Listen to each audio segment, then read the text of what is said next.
Examination private कंपनियां करा रही हैं, इसको हम बंद कर देंगे।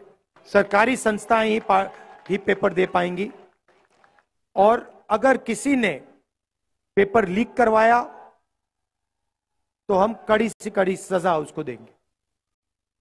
जो कंपनी कोविड की वैक्सीन बना रही थी, जिसको हजारों करोड़ रुपए सरकार दे रही थी, वही कंपनी नरेंद्र मोदी की पार्टी को पैसा दे रही थी। इलेक्टोरल बॉन्ड्स में लिखा है। होम मिनिस्टर को बीजेपी के एमएलए ने चिट्ठी लिखी थी 6 महीने पहले कि ये रवन्ना है, इसने 400 महिलाओं का रेप किया है। होम मिनिस्टर ने कोई कार्रवाई नहीं की। नरेंद्र मोदी जी जानते थे कि इस व्यक्ति ने 400 महिलाओं का रेप किया। क्यों? क्योंकि होम मिनिस्टर जानते थे। तब भी जाके नरेंद्र मोदी कह रहे हैं इस रवन्ना को वोट दो, इसका समर्थन करो, मुझे जिताओ।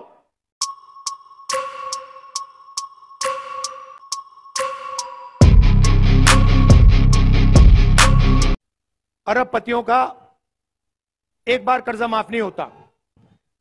जब भी वो चाहते हैं नरेंद्र मोदी उनका कर्जा माफ करता है। इसीलिए हम एक कमीशन बनाएंगे, उसका नाम होगा किसान कर्जा माफी कमीशन। जब भी वो सरकार को कहेगा कि हिंदुस्तान के किसानों को कर्जा माफी की जरूरत है, उस दिन सरकार कर्जा माफी कर देगी। मैं आपको बता रहा हूं, वो 5% की 2% की सरकार चला रहे हैं, हम 90% की सरकार चलाएंगे। और जितना उसने नरेंद्र मोदी ने उनको दिया ना, उतना ही मैं उठा के किसान को, गरीब को, दलितों को, पिछड़ों को, आदिवासियों को देने जा रहा हूं। मुझे कोई फर्क नहीं पड़ता। और मेरे लिए पता है क्या है, जितना ये मीडिया वाले चिल्लाएंगे ना, उतना ही मुझे लगेगा ये बिल्कुल सही काम कर रहा हूं, और करो इसको।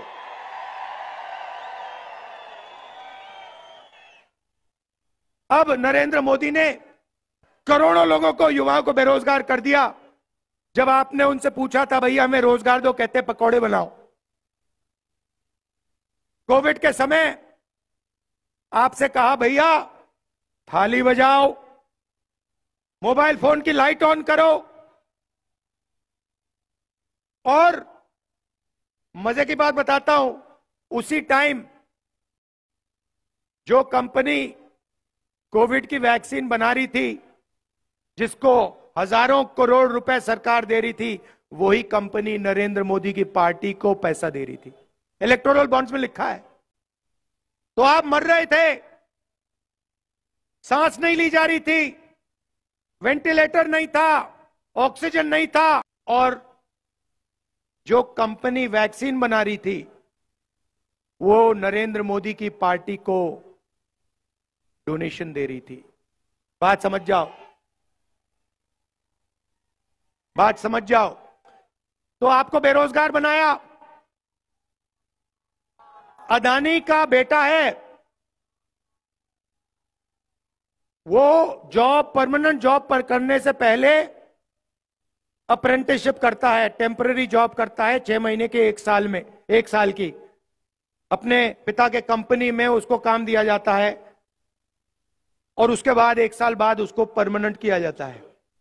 ये हिंदुस्तान के जो करोड़ों युवा हैं, इनको ये फैसिलिटी नहीं दी जाती।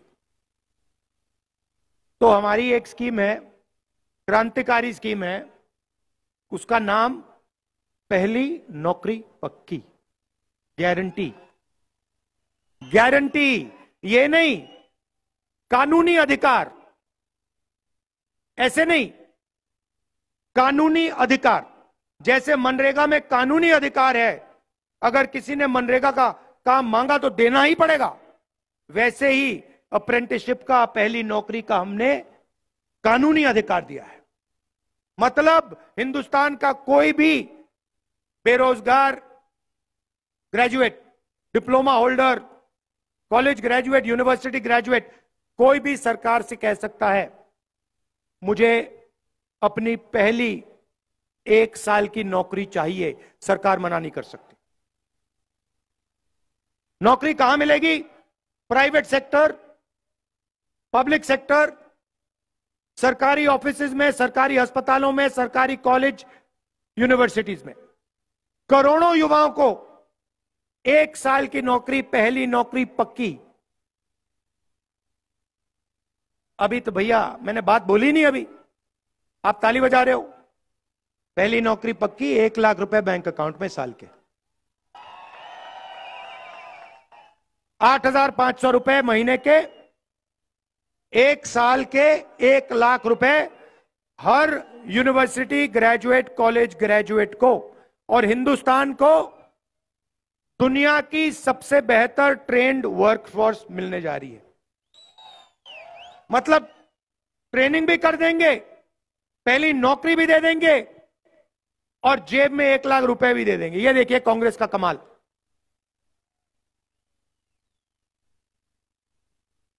तो ये शुरुआत है भाइयों और बहनों। जाति जनगणना, महालक्ष्मी स्कीम, पहली नौकरी पक्की, किसानों का कर्जा माफ, गारंटीड कानूनी एमएसपी, मजदूरों को 400 रुपए, आशा आंगनवाड़ियों की आमदनी दुगनी। ये शुरुआत है,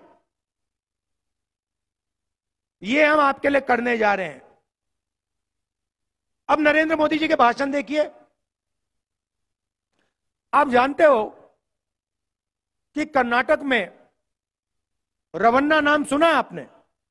हाँ सुना। उसने 400 महिलाओं का बलात्कार किया है, रेप किया है। मोदी जी ने ऐसे स्टेज पे रवन्ना जी के लिए वोट मांगे हैं। होम मिनिस्टर को बीजेपी के एमएलए ने चिट्ठी लिखी थी 6 महीने पहले कि ये रवन्ना है, इसने 400 महिलाओं का रेप किया है। होम मिनिस्टर ने कोई कार्रवाई नहीं की। नरेंद्र मोदी जी जानते थे कि इस व्यक्ति ने 400 महिलाओं का रेप किया। क्यों? क्योंकि होम मिनिस्टर जानते थे। तब भी जाके नरेंद्र मोदी कह रहे हैं इस रवन्ना को वोट दो, इसका समर्थन करो, मुझे जिताओ। मैंने ये कर्नाटक में बोला, नेशनल मीडिया के एक अखबार ने यह बात नहीं लिखी, एक अखबार ने नहीं लिखी। अखबार में लिख रहे थे राहुल गांधी अमेठी और रायबरेली से चुनाव नहीं लड़ेगा। वो चल रही थी मीडिया इनकी। अब मैं रायबरेली से चुनाव लड़ रहा हूं, बिल्कुल चुप हो गए। तो वो कभी नरेंद्र मोदी कभी पाकिस्तान की बात करेगा, कभी समुद्र के नीचे जाके मतलब ड्रामा करेगा।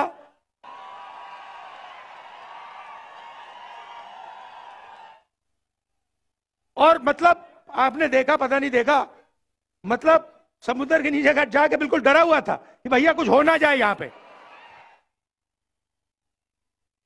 तो मजाक बना रखा है राजनीति का। और सीनियर नेता जो हैं, शरद पवार जी जैसे हैं सीनियर नेता जो हैं, उनका अपमान कर रहे हैं, उनके बारे में उल्टी सीधी बात बोलते हैं। मतलब प्रधानमंत्री में थोड़ी तो मतलब लेवल होनी चाहिए। प्रधानमंत्री को देश की बात करनी चाहिए, विकास की, किसानों की बात। मतलब क्या मतलब है सीनियर नेता का अपमान करना? क्या मतलब, क्या फायदा मिल रहा है उनको? क्या सोचते हैं कि हिंदुस्तान की जनता खुश हो जाएगी? हिंदुस्तान की जनता उनसे यह जानना चाहते हैं, आप 50% का जो आरक्षण का है उसको हटा रहे हो, यह सवाल है। जाति जनगणना कर रहे हो, यह सवाल है। उनका तो जवाब देते ही नहीं है।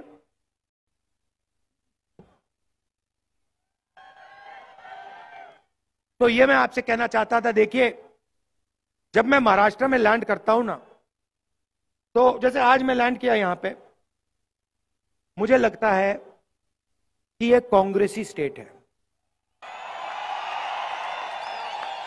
ये अगर मैं आपको बता रहा हूं, मैं जैसे ही यहां लैंड करता हूं मुझे मजा आता है, अच्छा लगता है कि मैं मतलब कांग्रेस की जो, और मैं संगठन की बात नहीं कर रहा हूं, मैं विचारधारा की बात कर रहा हूं। जो आप लोगों में हजारों साल से आपके खून में कांग्रेस पार्टी की विचारधारा है, आपको बताने की भी जरूरत नहीं है। आपको बताने की भी जरूरत नहीं है, आपके दिल के अंदर है, मतलब वो आपके चेहरे पे लिखा हुआ है। तो मैं जानता हूं यहां पर नेचुरल कांग्रेस पार्टी की विचारधारा है। मैं आपको, हमारे जो यहां बब्बर शेठ टाइगर जो बैठे हुए हैं, ये दूसरे तरीके के टाइगर होते हैं। देखो भैया, आमतौर से जंगल में आपको मतलब 1-2 किलोमीटर में एक टाइगर मिलता है ना। यहां पे देखो कितने एक साथ बैठे हुए हैं। तो मैं आपको बता रहा हूं, आप हमारी रीढ़ की हड्डी हो, आप देश को बदलने वाली फौज हो। आप अपनी शक्ति को पहचानो, आप देश को बदलने वाली फौज हो। आपके खून के अंदर आजादी की लड़ाई, फूले जी की विचारधारा, अंबेडकर जी की विचारधारा, गांधी जी की, नेहरू जी की विचारधारा आपके खून के अंदर है, उसको निकाला नहीं जा सकता। आपके माता पिता के अंदर है, आपके बच्चों के अंदर है, आपके परदादा के अंदर है। तो ये मैं आपसे कहना चाहता था। आपने मेरा मूड बहुत अच्छा कर दिया, मैंने आपका मूड अच्छा कर दिया। अच्छा, ये आखिरी बात जो मैं यहां जब महाराष्ट्र में यात्रा में निकला था, तो बहुत सारे युवाओं ने मुझे कहा कि राहुल जी, मोदी जी ने हमें बेरोजगार कर दिया। हम पेपर लेते हैं और महीनों के लिए हम रात दिन काम करते हैं, और जिस दिन पेपर देना होता है उससे एक दिन पहले हमें किसी के मोबाइल फोन पे पेपर लीक हो जाता है, पेपर दिख जाता है। जो बेईमानी करता है वो पेपर लीक करवा देता है, बिना पढ़ाई करे वो आगे निकल जाता है, और जो ईमानदारी से पढ़ाई करता है उसका नुकसान होता है। और हजारों युवाओं ने ये मुझे बोला। तो हमने मैनिफेस्टो में लिख दिया है, एक नया कानून लाएंगे जिससे कड़ी सी कड़ी सजा पेपर लीक वालों को होगी। और ये जो नया फैशन बनाया है नरेंद्र मोदी जी ने कि एग्जामिनेशन प्राइवेट कंपनियां करा रही हैं, इसको हम बंद कर देंगे। सरकारी संस्थाएं ही पेपर दे पाएंगी, और अगर किसी ने पेपर लीक करवाया तो हम कड़ी सी कड़ी सजा उसको देंगे। अंत में आप जानते हो, शिवाजी महाराज की कर्मभूमि है। शिवाजी महाराज की जय। जय हिंद, जय महाराष्ट्र। नमस्कार।